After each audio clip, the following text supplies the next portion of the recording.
Salam Bapak Ibu yang terkasih di dalam nama Tuhan kita Yesus Kristus. Kembali lagi di Studio Kristen. Dan saya berterima kasih kepada Bapak Ibu dan teman-teman yang sudah mendukung perkembangan channel ini dengan cara subscribe, komen, dan share. Dan kali ini Bapak Ibu dan teman-teman, kita akan menyaksikan kesaksian seorang murtadin yang memiliki latar belakang yang sangat suram. Dia minum narkoba, dia dipenjarakan karena minum narkoba, bahkan dia sendiri ditinggalkan oleh orang tuanya.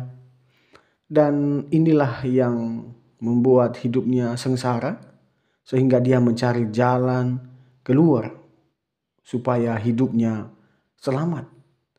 Tetapi ketika dia di dalam penjara, dia memiliki teman orang Kristen di dalam penjara. Bahkan ada seorang pendeta yang menemui seorang perempuan ini dan memberitakan kematian dan kebangkitan Tuhan Yesus kepadanya. Sehingga pada saat itu masih belum dia mengerti, tetapi pendeta itu menantang dia bahwa berdoa di dalam nama Tuhan Yesus atau berdoa di dalam kepercayaanmu yang kamu percayai, kuasa manalah yang menyelamatkan. Dan sehingga saat itu dia mengalami musibah lagi, sehingga dia berdoa di dalam nama Tuhan Yesus. Akhirnya masalah itu terselesaikan dan Tuhan membuka jalan. Akhirnya pada saat itu dia bertobat dan mengakui bahwa Kristus Yesus adalah Tuhan. Mari kita dengar bagaimana kesaksian seorang murtadin ini. Tuhan Yesus memberkati kita. Manapun berada, perkenalkan, nama saya adalah Purwaningrum. Nama asli saya adalah Purwaningrum dan nama baptis saya adalah Ruth. Jadi biasa saya dipanggil di sini itu Ruth, gitu kan. Di sini saya mau menyaksikan cinta kasih Tuhan yang sangat amat dahsyat dalam kehidupan saya. Dulu saya seorang Muslim ya. Dari waktu kecil, bahkan dari keturunan saya nggak ada ceritanya yang beragama Kristen, tidak ada sama sekali. Nenek, kakek, buyut-buyut yang di atas nggak ada sama sekali yang Kristen. Mungkin kejawen ada karena saya dari orang Jawa ya. Kejawen ada, terus akhirnya ke Muslim semua. Akhirnya terus ada yang berpindah ke Muslim gitu. Istilahnya Muslim kejawen gitu kan. Tapi dalam sejarah nggak ada ceritanya ke Kristen. Begitupun juga saya pada waktu dulu nggak pernah berpikiran untuk menjadi seorang Kristen. Bahkan boro-boro menjadi seorang Kristen, bahkan saya dulu pernah dalam penjara pun juga saya pun pernah ngajarin seorang Kristen untuk mu'alaf masuk ke Islam gitu kan. Saya pikir saya bangga karena bisa membuat seorang Muslim, membuat orang Kristen menjadi seorang Muslim gitu kan. Singkat cerita begini ceritanya. Pada waktu kecil saya memang dididik secara rohani, secara agama luar biasa. Dididik suruh mengaji, sholat 5 waktu gitu kan, mengaji, diajarin akidah Islam gitu kan. Saya bahagia sekali waktu itu. Sampai usia saya kalau nggak salah sampai kelas 5 SD atau kelas 6 SD saya tinggal dengan kakek dan nenek saya yang sangat mencintai saya karena mama saya pisah. Mama papa saya pisah gitu kan. Jadi saya dirawat sama kakek nenek. Saya bahagia dididik oleh beliau. Kemudian nggak lama kakek saya meninggal waktu kelas 5 SD kalau nggak salah itu kakek saya meninggal. Akhirnya saya harus ikut bude. Ikut bude itulah karena bude pekerjaan suaminya nggak bagus, masih honorer gitu kan. Ya akhirnya saya harus diikutkan oleh saudaranya Pak Di. Saya juga harus ikut orang lain, diangkat anak oleh orang lain juga. Saya tinggal di sebuah desa dan disitulah saya mengalami suatu permasalahan pada waktu itu yang nggak mau saya sangka. Saya jatuh dalam lingkungan yang nggak bagus istilahnya. Lingkungan teman-teman saya bagus. Disitulah saya mulai mengenal namanya pil koplo atau apa. Yang mengenalkan bukan dari orang lain atau teman-teman, tapi dari keluarga sendiri. Cuman saya nggak mau membahas itu karena yang nggak mau membahas itu. Singkat cerita, saya di situ mulai mengenal yang namanya nipam, yang namanya pil koplo, yang namanya ganja di situ. Terus waktu itu nggak lama kemudian, saya setelah lulus SMP, saya masuk ke SMA. Nah, di SMA di situ saya berinisiatif ingin mencari papa kandung saya. Kata tetangga, kata orang-orang, papa saya kaya banget gitu kan. Papa saya disuruh nyari, kamu sudah besar, sudah mau 17 tahun, sudah sana kamu cari siapa papa kamu gitu kan. Papa kakek kamu kaya gitu kan, nenek kamu kaya, papa kamu kaya gitu. Yang namanya anak ya, kepingin ketemu dengan papanya gitu kan. Akhirnya saya nyari papa saya di usia 17 tahun itu, hampir 17 tahun, 16 tahun saya nyari. Akhirnya saya nyari papa saya, seneng gitu kan ketemu. Akhirnya tibalah waktunya ketemu papa saya seneng. Saya di sekolahan pun juga datengin papa saya 17 tahun nggak ketemu. Jadi ketemu papa saya itu kayak drama gitu kan, seneng banget, wah benar papa saya ternyata kaya, keren nih gitu kan. Tapi kebahagiaan itu nggak lama karena ada sesuatu yang terjadi. Ternyata papa saya pun bahagia bertemu dengan saya, tapi apa yang terjadi, papa saya mencintai saya bukan sebagai seorang anak, lebih dari itu gitu kan. Karena lama kita nggak ketemu, mungkin jadi awalnya mungkin dia nggak tahu yang ada dalam pikiran beliau apa, sehingga saya yang dulu belum kenal diskotik, diajaklah sama papa saya pada waktu ulang tahun yang ke-17 ke sebuah diskotik waktu itu kan. Nah, disitulah saya dikenalin namanya Inek sama papa saya. Ulang tahun dirayakan di sebuah diskotik. Alasan papa saya memperkenalkan waktu itu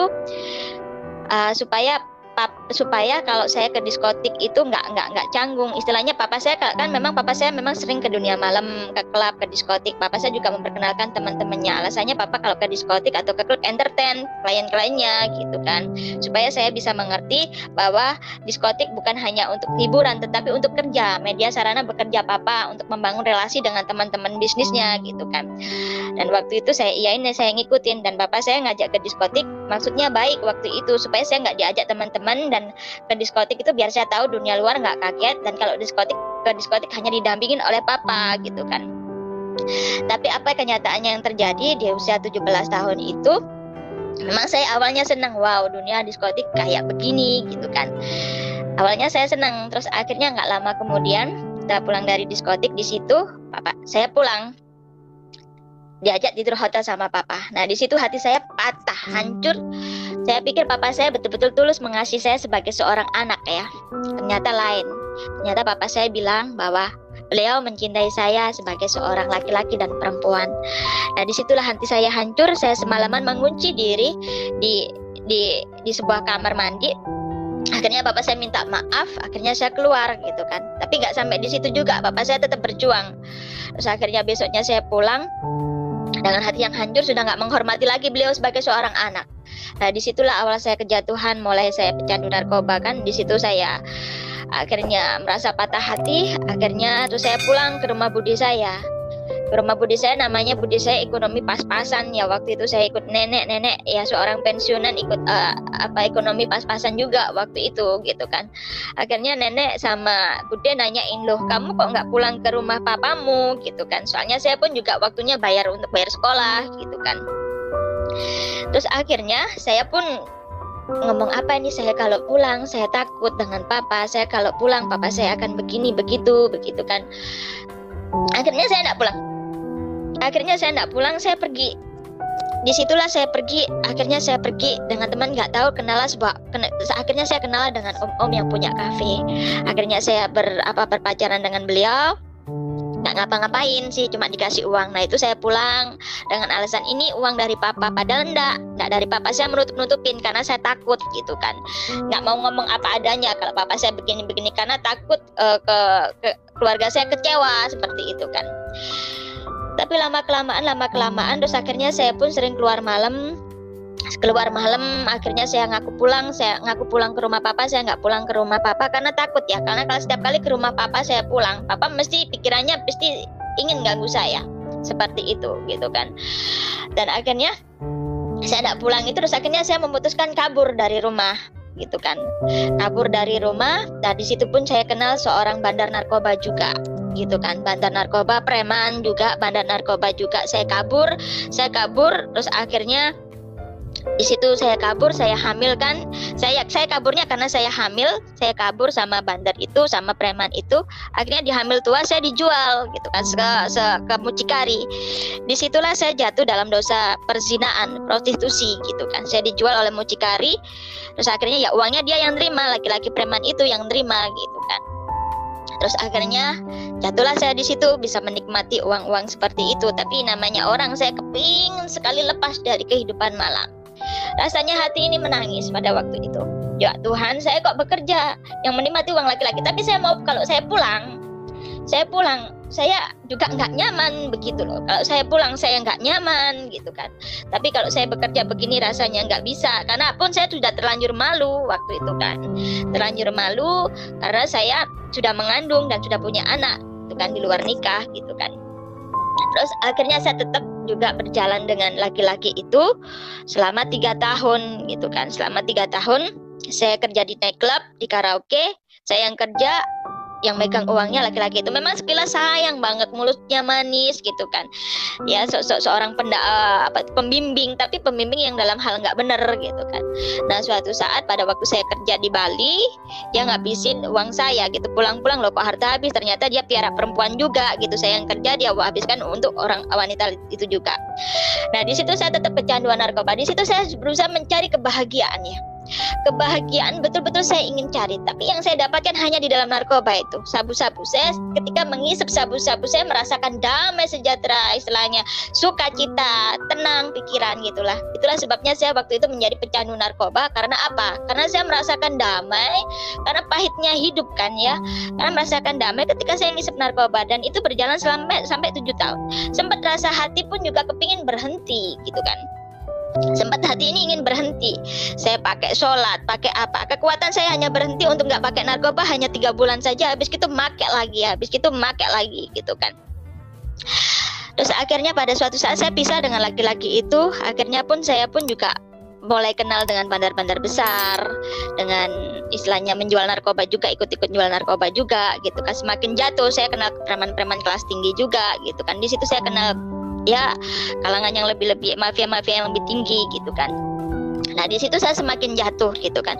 Akhirnya saya harus masuk ke penjara karena kena pasal pengedar atau pasal persekongkolan gitu kan. Ada orang beli di saya terus akhirnya orang itu ketangkap gigit saya gitu kan. Akhirnya saya masuk penjara di situ. Nah di dalam penjara itu pun saya pun merasakan sukacita, merasakan damai sejahtera gitu kan. Istilahnya damainya, sukacitanya apa?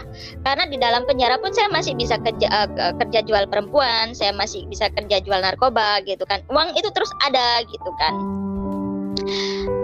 Terus akhirnya pada saat itu saya ada seorang teman, dan teman itu manggil pendetanya datang untuk mesuk saya gitu kan. Langsung saya diinjilin. Nah saya diinjilin, beliau berkata seperti ini. Dia berkata apa saya nggak ingat. Saya ada 3 kali atau nggak 4 kali pertemuan, 3 kali pertemuan kalau nggak. Waktu teman saya dibesuk saya diajak. Waktu itu pendeta ngomong apa saya nggak nangkep gitu kan. Cuma waktu itu pendeta setelah ingat saya ngomong gini, sudahlah mbak kalau nggak percaya itu, mbak kalau mau percaya Tuhan Yesus juru selamat, pasti hukuman mbak diperingan. Dalam hati kecil saya begini, waduh saya di penjara sini seneng kok gitu kan, kenapa saya harus cepet-cepet keluar gitu kan, di sini pun asik-asik aja gitu kan. Terus akhirnya pendeta ngomong apa-apa nggak masuk, dia ngomong Injil nggak masuk. Tapi satu yang saya masuk, nggak tahu nancep di pikiran saya. Pendeta itu ngomong gini, sudahlah mbak, jika mbak nggak percaya Tuhan Yesus juru selamat, nggak percaya Tuhan Yesus adalah manusia, jika mbak dalam keadaan masalah berat, berbeban berat, jatuh dalam dosa paling dalam atau masalah apapun, mbak berdoa pakai 2 agama, Tuhan mana yang menyelamatkan mbak, ya Tuhan itu yang mbak harus ikuti kan? Tuhan yang mana yang menjawab doa mbak, ya itu yang harus mbak ikutin gitu kan. Itu yang nancap di pikiran. Pertama-tama saya nggak sadar kalau perkataan itu nancap di pikiran saya gitu kan. Habis dikunjungin saya dikasih uang gitu kan. Gitu kan. Akhirnya sampai sel saya belikan narkoba lagi gitu kan. Akhirnya gitu terus. Terus pada suatu saat saya akhirnya harus setelah vonis 1 tahun, Setelah saya sidang vonis 1 tahun, saya harus dibuang di Malang mau nggak mau. Rasanya hati saya nggak kepingin dibuang di Malang gitu kan, karena saya pikir wah di penjara Medaeng Surabaya sini rasanya enak banget gitu kan. Terus akhirnya saya harus dilepas, saya harus dilayar di Malang. Nah, tapi sebelum saya dilempar dibuang di Malang, saya sempat pada waktu itu perjumpaan ilahi, nggak tahu saya merasa ada teman saya pada waktu itu, ada teman saya yang Kristen ngajak saya pergi ke gerejanya penjara situ kan. Nah di situ waktu saya itu memang nggak ngerti, teman-teman bilang oh ada acara Paskah, ayo yuk datang yuk. Terus akhirnya saya pun juga oh ya ikut gitu, cuma ikut-ikutan aja, nggak ada dasar apa-apa gitu kan, ikut masuk di gereja. Nah nggak tahu di dalam gereja tersebut saya tiba-tiba sekali begitu masuk dalam gereja melihat orang nyanyi puji-pujian, rasanya air mata nggak terbendung, nangis terus. Saya nggak tahu itu apa, sampai saya nangis itu nggak bisa berhenti, saya malu sendiri, sampai saya kalau saya ketahuan menangis begini nanti ditanyain semuanya saya kenapa ini, saya bingung jawabnya gitu kan. Tapi air mata ini nggak bisa dibendung gitu loh, ada orang nyanyi, ada orang khotbah, ada orang apa, rasanya nggak bisa ketahan gitu kan. Terus akhirnya ada pelayan-pelayan Tuhan ada berdiri di pinggir saya dikasih tisu banyak-banyak, saya ambilin, saya dalam hati aduh Tuhan ya Allah saya malu sekali di sini gitu kan, kenapa saya nangis terus, kalau orang tanya saya kenapa, saya jawab saya inget rumah aja deh, padahal waktu itu saya nggak inget rumah sama sekali, nggak tahu itu menangis karena apa. Cuma sekarang setelah tahu bahwa itu katanya oh zaman Roh Kudus, iya memang benar, karena pada waktu itu rasanya sedih juga enggak, bahagia juga enggak, sadu gimana begitu rasanya, ya pengen aja menangis yang nggak henti gitu kan. Terus akhirnya setelah ibadah kebaktian Paskah selesai, saya kembali ke sel, sudah nggak terjadi apa-apa, teman-teman di situ baik-baik, nggak ada yang fanatik begitu, nggak ada sih. Akhirnya di situ pun saya menjalani hidup ya masih sholat, di situ pun juga masih sholat, bahkan pun saya di dalam penjara itu pun pernah ada yang ada seorang Muslim, ada seorang Kristen minta suruh ngajarin saya ngaji, saya ajarin ngaji dia gitu kan, saya ngomong bahwa Islam adalah agama yang paling sempurna begini bla bla bla bla. Akhirnya saya ajarin ya meskipun ngaji saya nggak bagus tapi bisalah sedikit gitu kan, dikit sekali, nggak lancar gitu kan, hanya sekedar tahu gitu kan. Terus akhirnya saya harus dibuang di Malang. Nah disitulah di Malang saya bermaksud ingin mendekatkan diri sama Tuhan. Di Malang saya nyoba untuk sembahyang, sholat tahajud, betul-betul ingin bertobat di Malang. Tapi apa yang terjadi? Namanya penjara wanita. Penjara wanita itu full semua, penghuninya tidak ada yang laki-laki, penghuninya itu cewek semua. Dan di situ mayoritas yang normal bisa menjadi lesbis, 90%, 80% yang normal bisa menjadi lesbi di sana. Dan saya pun sebelum berangkat, sebelum dilempar di Malang, saya diingatkan sama teman, hati-hati kamu ya di Malang, jangan sampai kamu lesbi loh di sana. Oh, enggak mungkin saya lesbi. Karena apa? Saya ini normal, saya masih cinta laki-laki gitu kan. Saya masih suka laki-laki, enggak mungkin saya lesbi gitu kan. Tapi apa yang terjadi? Saya di Malang itu ditaksir oleh wanita tomboy tapi cantik banget. Wanita tomboy Cina cantik banget. Terus akhirnya wanita itu ngomong sama saya, cinta sama saya gitu kan. Secara manusia secara nalar, saya tahu bahwa itu nggak baik. Tapi hati saya nggak bisa menutup-nutupi kalau saya itu pun juga cinta sama dia. Sampai ingin hati rasanya itu menjawab, iya aku cinta. Tapi akal saya itu bicara gini, jangan, kamu itu sudah busuk, sudah apa, janganlah kamu tambahin lagi seperti itu, kasihan nenek kamu, kasihan bude kamu, gimana mereka kalau kamu pulang-pulang lesbi gitu kan. Pikiran saya bicara seperti itu, tapi dalam hati aduh gak bisa tidur, sampai malam hari gak bisa tidur. Akhirnya saya putuskan untuk semakin giat, semakin teguh mencari Tuhan Allah gitu kan. Akhirnya saya sembahyang semakin teguh, saya sampai puasa demi menghilangkan rasa cinta saya ke perempuan itu. Saya puasa Senin Kamis, saya sholat tahajud. Tapi apa yang terjadi? Semakin saya sembahyang, semakin saya sholat, semakin cinta saya sama perempuan itu. Akhirnya pada suatu saat saya nggak kuat. Karena apa? Bahkan sampai tidur pun saya termimpi-mimpi wanita itu. Akhirnya dalam sholat saya nangis sama Tuhan. Saking nggak kuatnya ya. Akal saya tahu bahwa itu dosa. Saya tahu itu dosa banget, dan saya nggak kepingin kepingin jatuh dalam lesbi, nggak kepingin, tapi hati ini melihat wanita itu dekat wanita lain, rasanya hati cemburu banget gitu. Akhirnya saya nangis sama Tuhan.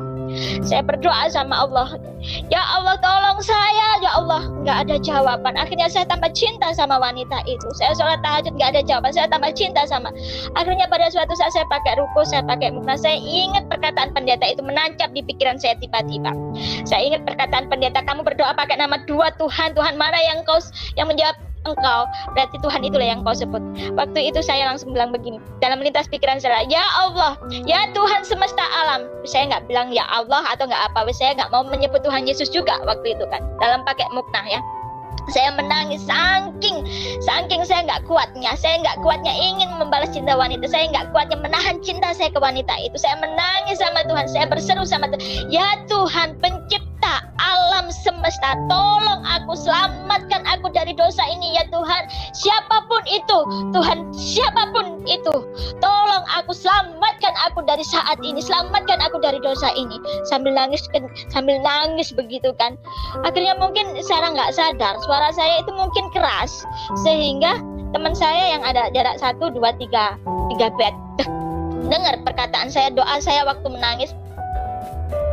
Dan akhirnya dia tiba-tiba itu dengan senyum dia ngasih saya pembaca Alkitab, tersenyum gitu, ngasihkan saya itu begini kan, dikasihkan saya, dia nggak berkata apa-apa, cuma ngasih pembatas Alkitab kecil itu kan, ada orang yang jatuh dalam jurang yang paling dalam, diangkat sama Tuhan Yesus begitu kan, sambil ada tulisannya, jika engkau jatuh dalam jurang yang paling dalam, jangan takut, jika engkau percaya kepadaku, maka aku akan menyelamatkanmu. Saking butuhnya obat saya waktu itu, saking kepinginnya saya lepas dari perasaan itu, saya imani perkataan itu. Iya, saya percaya Tuhan Yesus akan menolong saya dan menyelamatkan saya. Seketika itu damai sejahtera melingkupi saya. Rasanya kayak disiram air dingin tuh.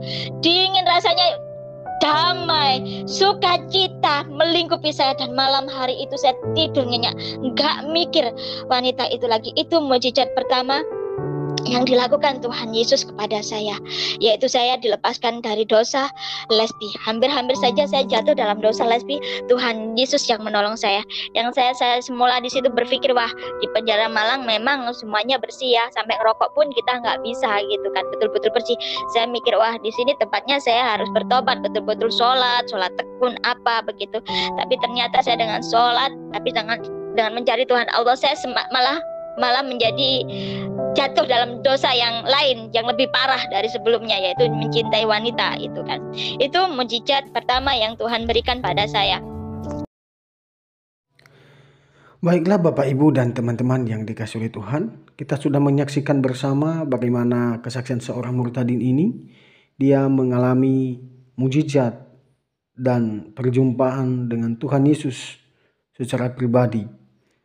Ini sesuatu yang menurut saya menarik dari kesaksian ini, di mana seorang murtadin ini dia memiliki latar belakang yang sangat-sangat buruk, tetapi Tuhan Yesus mengasihi dia. Tuhan Yesus menyembuhkan hidupnya, memulihkan hidupnya. Ketika dia percaya kepada Tuhan Yesus, maka hidupnya diubah 100% oleh Tuhan. Dia diajak oleh teman yang ada di penjara itu untuk lesbian, tetapi dia berdoa dengan sungguh-sungguh. Di situ dia melihat kuasa Tuhan Yesus memulihkan, mendamaikan hatinya. Ini sangat-sangat luar biasa. Mukjizat yang pernah Tuhan Yesus lakukan juga ketika banyak orang yang mengerumuni dia. Bahkan ada orang yang memfitnah Tuhan Yesus. Tetapi apalah Yesus lakukan? Dia hanya sabar. Dia hanya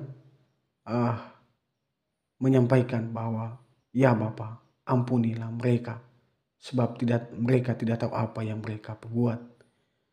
Tapi Yesus juga berkata kepada kita manusia yang berdosa, marilah kepadaku semua yang letih, lesu, dan beban berat. Dia akan memberikan kelegaan kepada kita, orang yang percaya kepada Tuhan Yesus sebagai juru selamat pribadi kita. Sekian saja tanggapan saya. Semoga video ini memberkati kita, menguatkan iman kita. Semoga hidup kita menjadi berkat bagi banyak orang. Marilah kita semua untuk memberitakan keselamatan itu bagi banyak orang supaya mereka juga mendapatkan keselamatan yang daripada Tuhan. Sekian saja, sampai jumpa di video-video berikutnya. Tuhan Yesus memberkati.